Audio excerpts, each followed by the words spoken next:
kasama sa aking antigo. Para sa ilang kolektor, isa itong uri ng pakipagniig sa kasaysayan dahil sinasalito nito ang ilang mahalagang kaganapan sa nakalipas na panahon.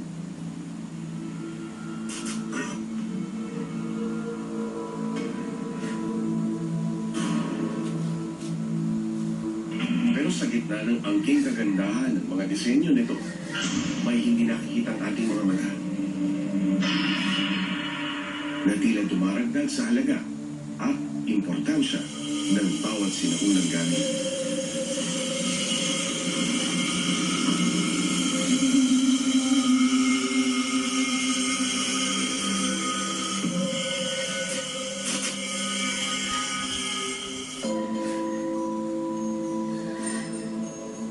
May 7 taon nang nangongolekta ng mga antiko si Edgardo Gamo Jr. Hindi na niya mabilang ang iba't ibang uri at bagay na napasa kamay niya at naibenta sa mga kapwa-kolektor. Sa kanyang nirerentahang apartment, halos wala nang madaanan dahil sa dami ng mga antiko sa kanyang koleksyon. Parang antique shop, dealer ka ba ng mga antiko talaga na gamit? Actually, collector sir ako. Tapos hindi naman siya shop. Parang bodega nga siya. Usually pag natanong ako kung shop siya, stock room ng mga yung mga sawa na ako. Siya lang yung mga pino-for sale ko.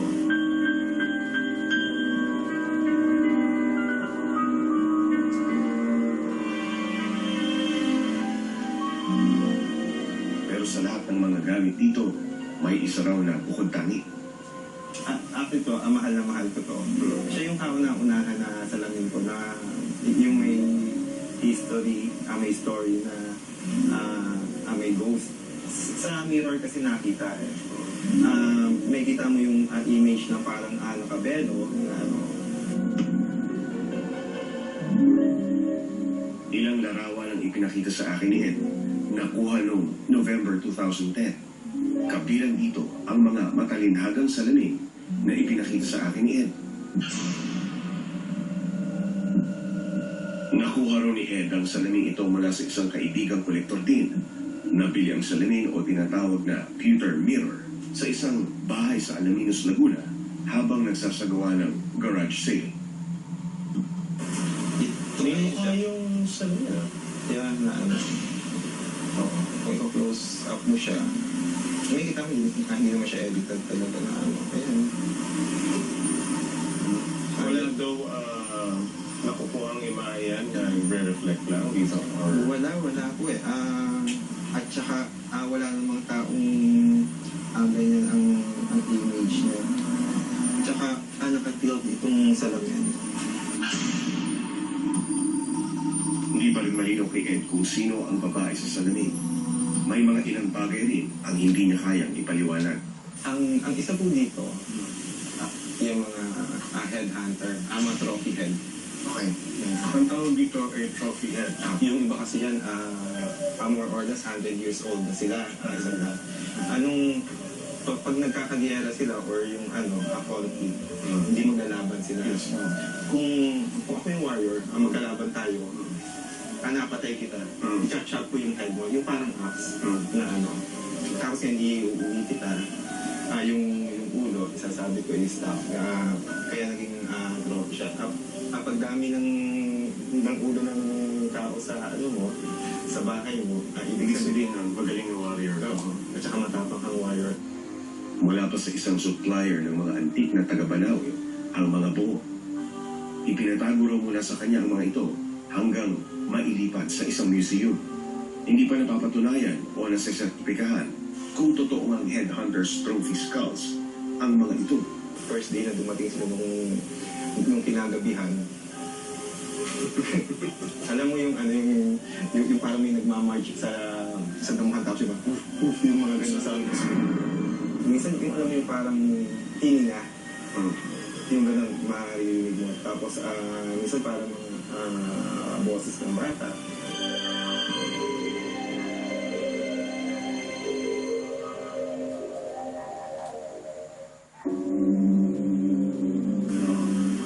Upuan siya dito, hindi pa ito yung pinakalugar niya na ako. Mas 4 ng madaling araw. So wala itong mga Wala pa yung lahat. Tapos yun, yung sarili na yun, dito yung nakalagay din. Okay. Nagdodoorbell ako kay Kuya Ed. Biglang may nakakita akong nakabelo. Babae? Babae. Tapos nung Tiping belo. hindi ko pansin. Madilim siya dito eh. Basta nakabelo siya na Biglang siyang tumayo. Yung doorbell ako ng doorbell yun. Tapos sabi ko, si Kuya Ed hindi lalapit sa akin. Yung ano ko sa kanya, si Kuya Ed biglang bumaba. Yung bukas yung ilaw, sabi ko, wala pala yung Nawala niya yung parang hugis babae na yung babae na nakabelo, sabi ko. Ano bang meron sa taas? Parang stock room niya ba? Yung mga nabenta na, nandiyan na nakalagay, tapos dito na Nakahanda nakalagay. na. Okay, so stock. Yun, pasok tayo dito. Yeah.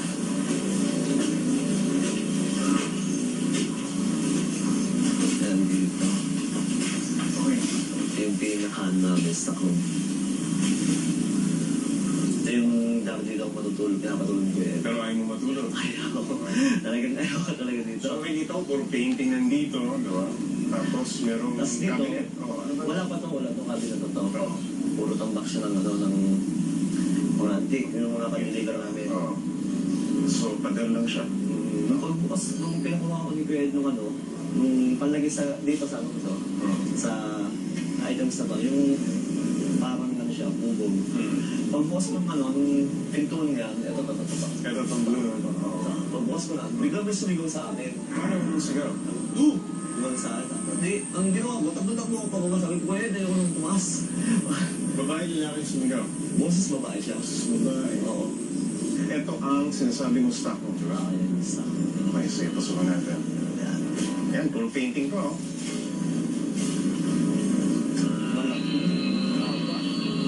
Habang nasa loob kami ng maliit na silid ni Paul, ipinakita niya sa akin ang isang painting ni Ed na may imahe ng matandang babae na tingin niya ay nagpaparamdam pa rin.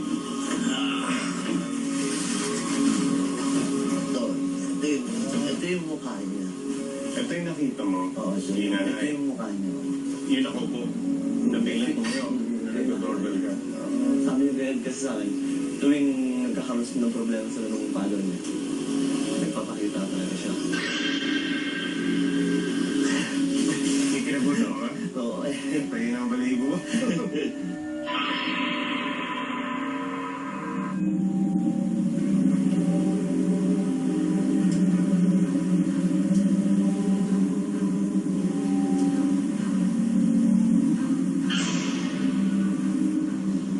Ang gagawin natin ngayon maglalatag tayo ng hindi kumulang sa 4 hanggang 5 camera dito sa iba't ibang bahagi itong lugar ni Mang Ed. Dahil may mga kwento raw ng mga kakaibang mga paggalaw ng gamit, may mga kakaibang mga nakikita. So titingnan natin kung may mahuhuling mga camera natin doon sa mga lugar na sinasabing may mga paggalaw o may kakaibang mga nakikita.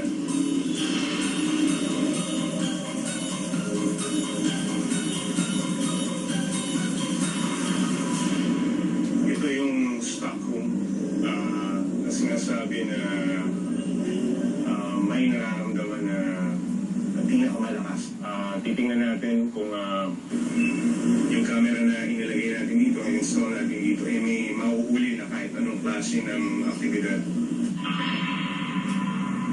Ibababad namin ng magdamag ang 4 na kamera.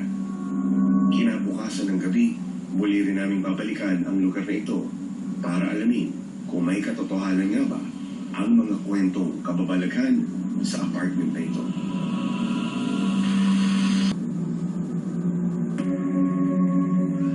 Marami na rin bumili ng ilan sa mga koleksyon ni Ed. Ngunit ang salamin ito, 4 na beses na may bumili, 4 na beses din isinauli kay Ed. Yung na nakabili kasi yan dati. Yung beses ko na actually na-ibenta yan. Okay. Binabalik sa akin. Binabalik sa'yo. May dahilan bakit Oo binabalik na, sa'yo? yung isa, may nakita sila parang smoke na figure, tapos may kakaibang feeling. Pero yung tatlo kasi may nakita silang translucent, yung parang transparent na image. Ito, Sir Jay.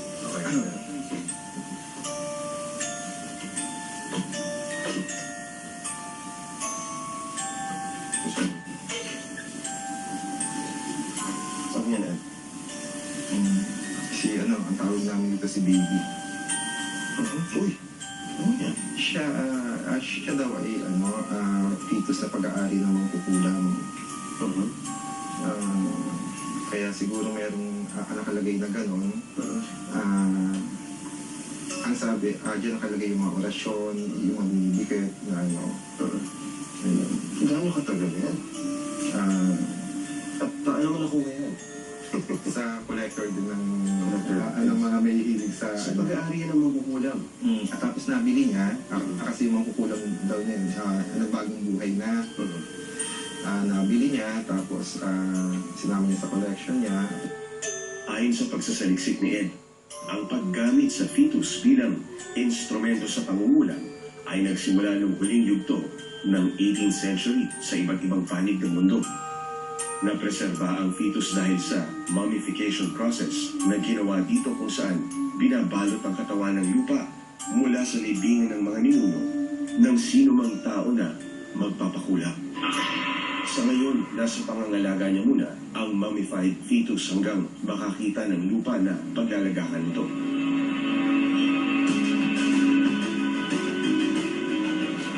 Inimbitahan namin ang Profilers of the Unknown, isang grupo ng mga paranormal investigators, para samahan kami sa loob. We'll try to see saan sila, anong klase sila, or ano yung mga nandun kasama ng mga antique items. Kasi ang goal naman natin is to validate kung may haunting or wala. And at the same time, try natin na kapag-manifest sila kahit pa paano.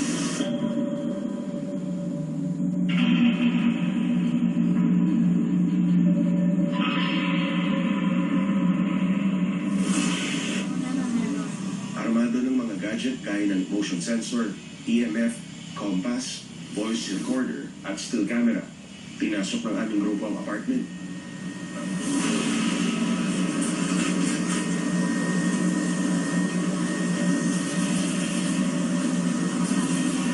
Sa bungad pala, may mga napansin na ang grupo.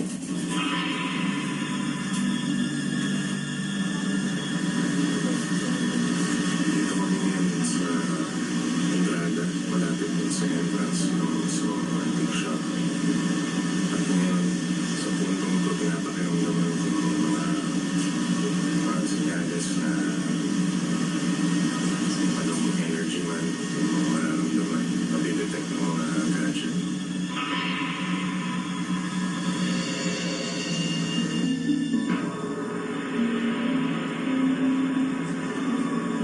Hindi pa gaano nakalalayo ang grupo, may mga paramdam na. Pagpasok kasi namin dito, di ba wala pa namang tao? Umilaw yung motion sensor. So that means it detected some kind of movement coming from something na hindi nakikita. At nang lumapit na ng bahagya ang aming grupo sa salamin, Pero nung nakarating na po on this very spot, Itong spot na to. yung mismo spot na ba? May naramdaman akong malakas eh. Kinilabutan ako ng sobra. So, very unusual. Dito mismo. So, dito ako dito. Tapos, ano si Miss Jane, sabi niya, naramdaman din niya. pinunterya naman nilang sunod ang cabinet na ito.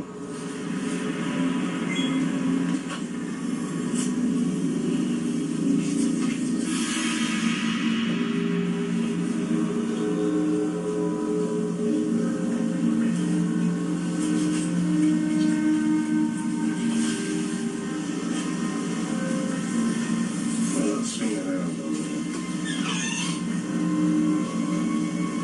Dito hindi masyadong malakas yung portal. Yung mga dumadaan, yung mga passing through are mga maliliit na elementals lang. Sunod na inikrutan ng grupo ang ikalawang palapag, kung saan may malimit na maramdaman si Paul, katiwala ni Ed. Agad nilang tinungo ang maliit na silid o ang stock room. Kasi may hinahabol ng Panginoon. Relax ka na ako. May hinahabol ng Panginoon. Hindi ako makadaan. Siya na nakita ko nun doon sa baba. Oo.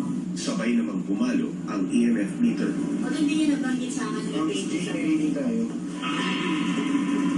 Nag-alarm siya pero hindi umakit yung sensor. Sa tuwing pumapalo ang EMF meter, ibig sabihin may mataas na enerhiya sa paligid na kalalasay dahil sa presensya ng isang source gaya ng mga kaluluwa. Pero pag tumigil yan sa labas, Double check.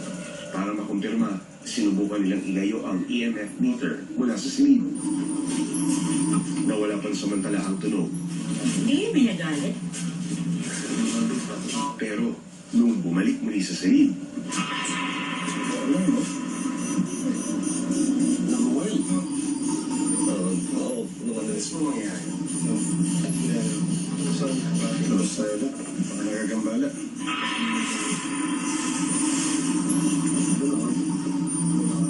binalikan naman nila ang tabernakulo dahil mayroon siyang nakukuhang kakaibang energy reading.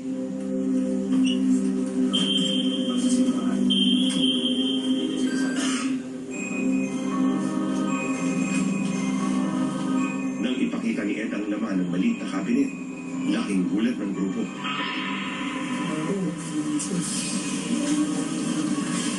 Pero bakit di siya nakalagay? Hindi nila akalain ang pinagmumula ng enerhiya ay galing sa napakaliit na bagay nito.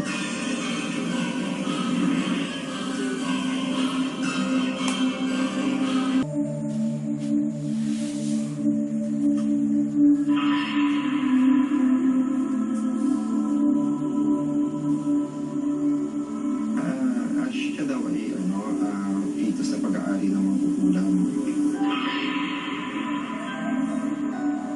Nung marinig ng grupo ang impormasyon mula kay Ed, napagkabit-kabit na nila ang teorya kung bakit napakalakas ng enerhiyang gumagala sa may lugar na kinalalagyan ng fetus. Isa siya doon sa nag-feed ng energy doon sa portal.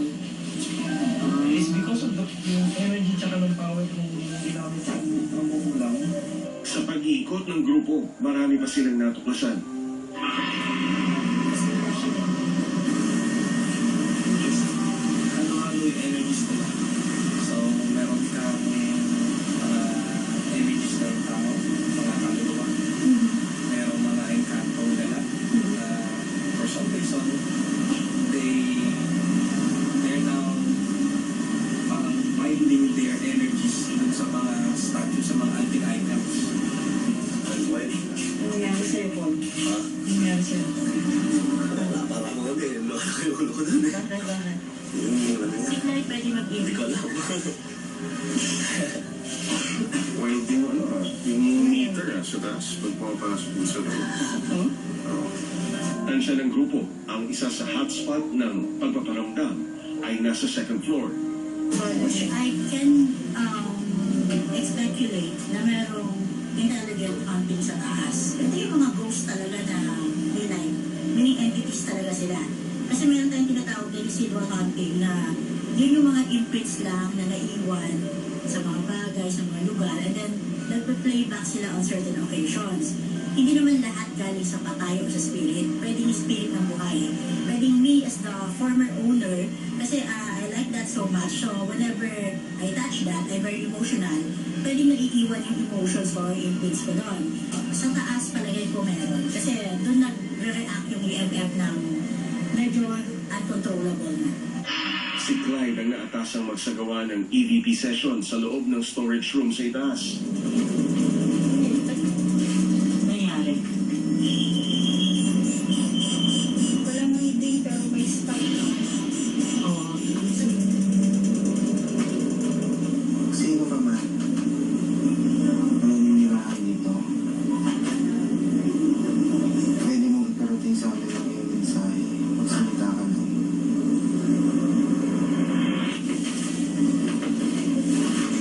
Nandito ka ba sa loob? Ulitin ko, nandito ka ba sa loob? sabihin. Umagal din ng ilang oras ang aming pagsusuri. Nakasan na lang ako. Sa kapit ka tayo.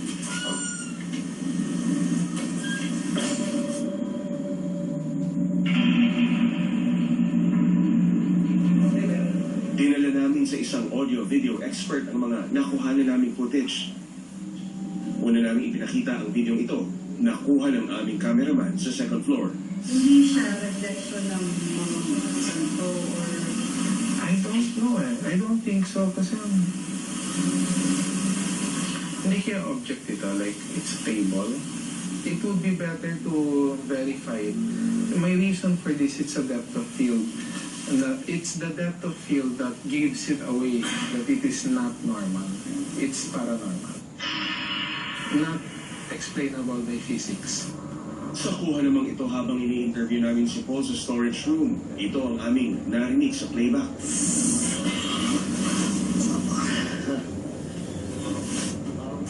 Above where the normal human sounds are, ito yung human sounds. Ito yung human sounds. Ito. Okay, if you connect this, you will hear the human sounds without the hissing. But as you can see here, and in my experience, the ghost sounds are usually have a very smooth roundish pattern, whether it's small circle or large circle. Usually kung mahaba like this hiss, it's oblongish. Usually ghost sounds are like that. Sa isinagawang audio recording naman ng grupong profilers of the unknown, ito ang mga nasagap. At ayon kay JR, paranormal ang audio.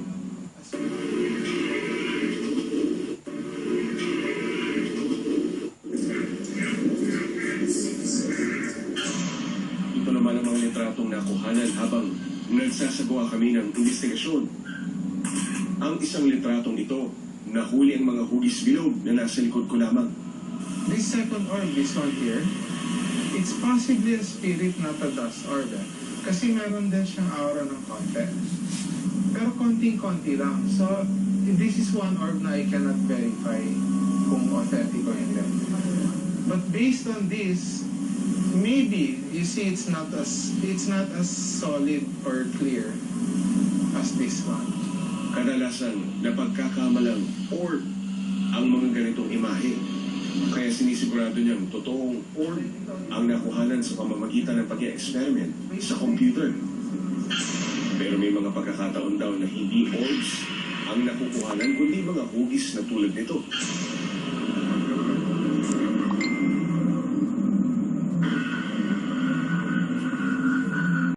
Field photography si JR. He likes artifacts na may attachment. May nag-attach. Marami na rin siyang napag-aralan at nakalap na karanasan ukol sa pagsusuri ng mga litrato at audio-video na may kinalaman sa paranormal. Si Tasha. Sa imaheng ito nakuha sa likuran kung saan itinatago ang iba pang antigong gamit ni Ed. Madali niyang natukoy kung totoo ang anino o ilusyon lamang. Probably it's somebody standing there. Kaya lang, nakapunta na ako dito. And what I remembered was, wall lang siya. After these grills, it's just a wall. There's no way for somebody to be watching mag-uusyoso at aalis. There's no way. It's an enclosed area. Definitely. I would say this is an anomaly. A paranormal anomaly.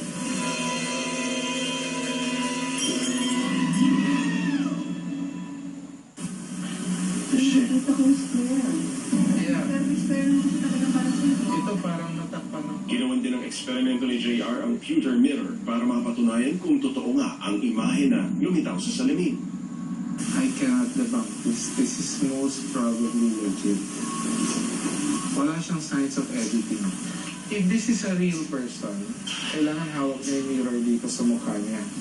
Tapos, kung hawak niya gano'n, hindi makukuha ng camera na kasama kung may tao dito.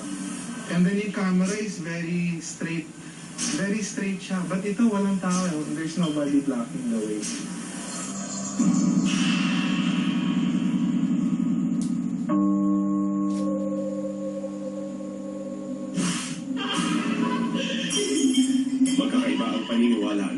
o sa pangungulekta ng antigong kagamitan. Para sa mga katulad ng grupo ni Jade, That makes it an authentic antique. Most of the antique collectors I know, the more nanghatid yung object, the more they're proud of it. Kasi yun nga yung reason that sila bumibili. Meron something special about the item. Not just because it's old, pero it's got something na hindi mo makikita sa isang ordinaryong bagay lang. ngunit para naman sa mga antique collector gaya ni Ed, Sa side ng paranormal, mas preferred nilang nandyan yung essence or yung imprint nung item. Sabihin, in short, merong ghost. Pwede naman magawa ng paraan yan na matanggal yung ghost, i-cleanse mo lang na hindi mo kailangang i-dispose of. Kasi minsan may mabibili tayong bagay or antique or vintage or kung anong item na yung gusto natin. Ang problem lang, meron siya nakakatakot na istorya. sa araw na ito, isa sa mga antigong ipinatago ng kanyang kaibigang kolektor ang mawawalay na sa kanya.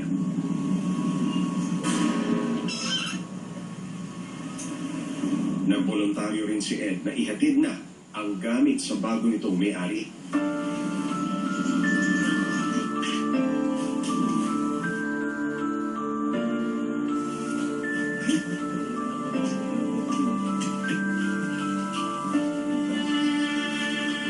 Ilalagak na rin ni Ed sa huling hantungan ng fetus na maraming taon ding ginamit sa maling paraan.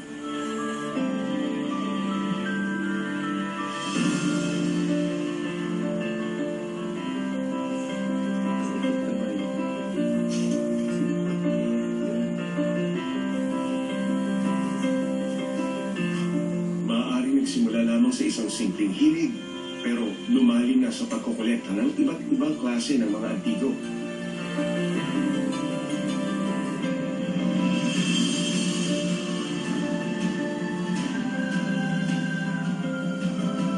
Wala namang masama kung mahilig sa mga antique, pero mas makatutulong din na magsaliksik muna ng gusto tungkol sa bagay na nais kolektahin. Bukod sa mas maintindihan ng gusto ang koleksyon, may matututunan pa mula mismo sa mga bagay na wala pa sa nakalipas na panahon. Magandang gabi po sa inyong lahat. Ako po si Jay Taruk at ito ang Eyewitness.